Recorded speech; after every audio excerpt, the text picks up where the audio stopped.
Hello, so I decided to do my video assignment on Nguyen's argument on echo chambers. And I chose this article because I think we all have a desire to know and understand the truth. But what I found really interesting is that sometimes our pre-existing knowledge or beliefs can actually trap us from the truth. And the question is, how do we escape this trap?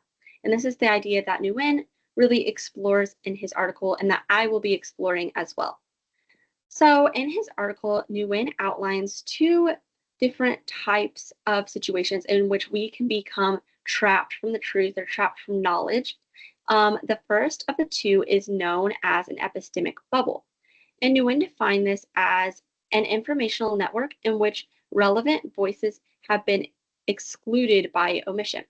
The idea behind the epistemic bubble is that if I'm trapped in one, I'm only receiving certain sources or paying attention to certain sources of information, and therefore limiting my understanding to that certain source of information. So, for example, if I only watch Fox News because it more aligns with my beliefs, and I don't watch CNN or ABC or any other um, news station or channel, then my understanding of current events is limited to how Fox News presents them to me. So this is kind of the idea behind the epistemic bubble. Now, the more extreme of these knowledge traps is known as the echo chamber, and Nguyen defines this as a social structure in which other relevant voices have been actively discredited. The word active here is really key in defining the echo chamber because, unlike the epistemic bubble, the echo chamber is really intentionally trying to discredit and debunk the views of opposing beliefs. Um, Nguyen says that it is even cult-like in some of its um, ways of doing things, or it's like cult indoctrination. For example, um, flat earth communities. These can be seen as echo chambers because despite the facts of evidence and pictures and videos and equations that all have been shown to them to try to prove that the earth is round, they still continue to believe that the earth is flat because they have built their trust up in this system in within the echo chamber.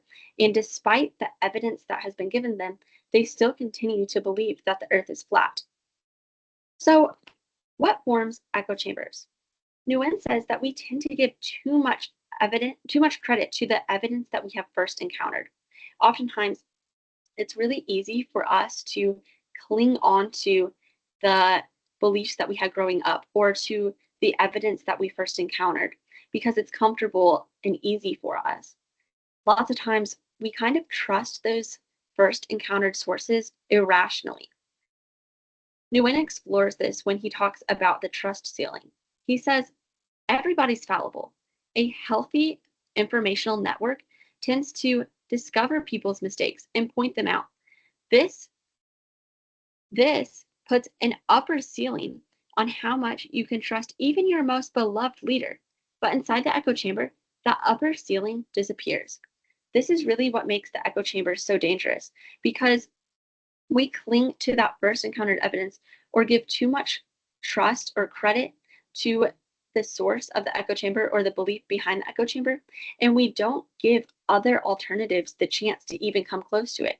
Even when other views are presented, they're immediately shot down without even a chance of even being recognized that they could possibly be true.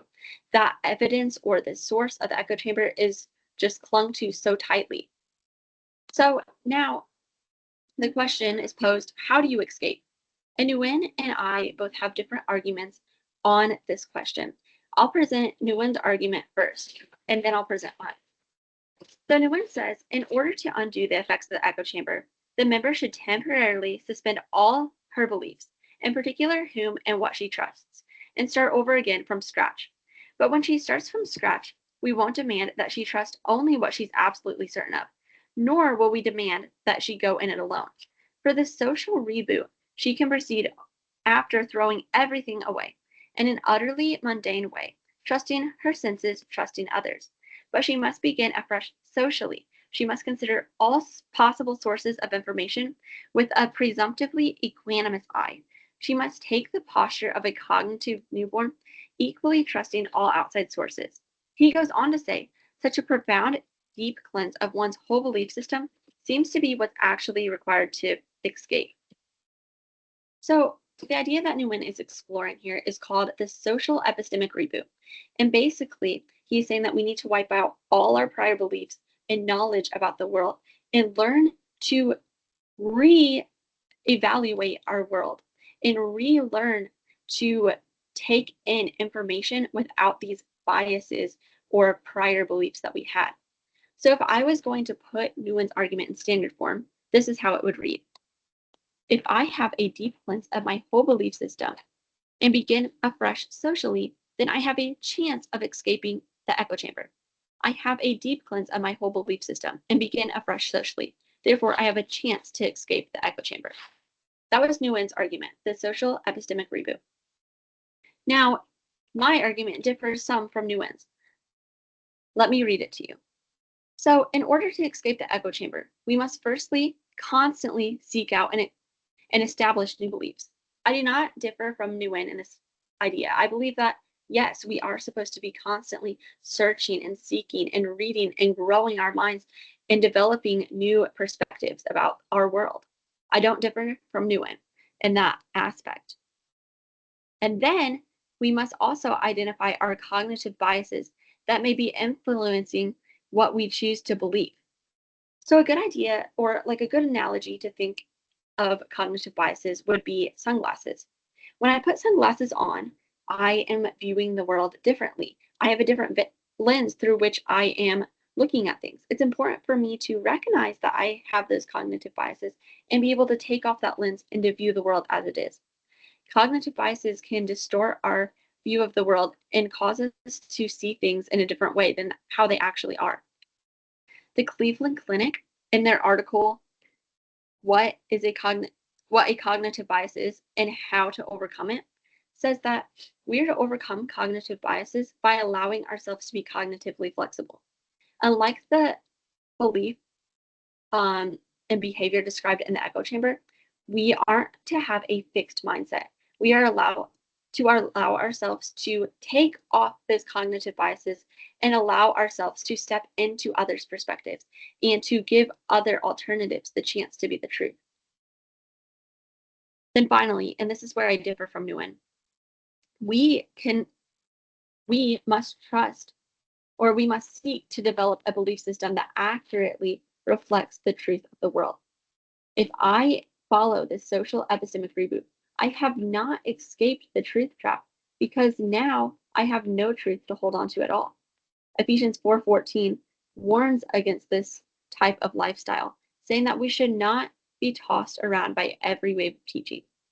So where I differ from Nguyen is saying that we should have a firm belief system established once we have escaped the echo chamber. Because if we follow the social epistemic reboot, then we're just floating about in life with nothing firm or nothing concrete to hold on to. And in a sense, that's almost worse because now we have gone from having the wrong type of truth to having no truth at all.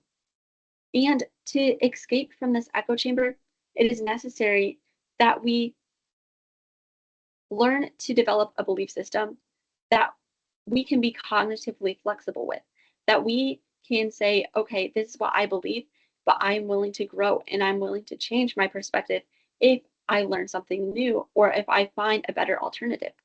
So here's my argument in standard form.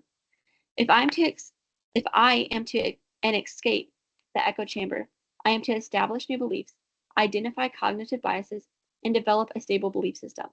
I have not developed a stable belief system, therefore I have not escaped the echo chamber. So in my argument, developing a stable belief system is crucial to escaping the echo chamber. We need something firm and concrete to hold on to. Now, it might be tempting or easy to debunk my argument because I am coming from a Christian perspective. And I get what you're saying. Doesn't that make my view biased or put me in an echo chamber because I am coming from a Christian perspective? That seems pretty echo chamber-like, looking at other perspectives through my own lens and helping my view as a Christian to grow stronger. But I want to point out a few things. Firstly, as I've shown in my argument, it is crucial to develop beliefs that are firm in order to escape an echo chamber. We need to discover the truth. However, if you don't agree with my argument and you would rather agree with Nguyen's, this can still be true. Because remember, Nguyen said that we must begin socially fresh, trusting our senses and trusting others. So we can still become a Christian through the social epistemic reboot. So either if you trust my argument or Nguyen's, it is still possible to be a Christian after escaping an echo chamber. Secondly, for some people, yes, being a Christian can mean being in an echo chamber. This happens when we simply inherit our faith from someone else and don't make it our own. We haven't proven why we believe this or firmly believe in it for ourselves. We've just inherited it or adopted it from someone else, like we described in the echo chamber, how we irrationally cling to the first encountered sources. We do not want this to be the case for Christians. However, arguing from the Christian perspective is valid and can be trusted when someone has fully dove in and they've gotten their hands messy and they've doubted and they have struggled and they have come out on the other side knowing that what they believe is the truth without a doubt. This is a natural part of the faith development. Paul describes in 1 Thessalonians 5:21 that this is the natural part of the faith development, saying, but test everything that is said, hold on to what is good. See, this is a necessary part of being a Christian. And this can be seen as the conclusion of the echo chamber, not the source of it. Finally, here are my works cited. I used Nguyen's article on echo chambers, the Cleveland Clinic's article on cognitive biases, and the YouVersion Bible app for my Bible verse references. Thank you.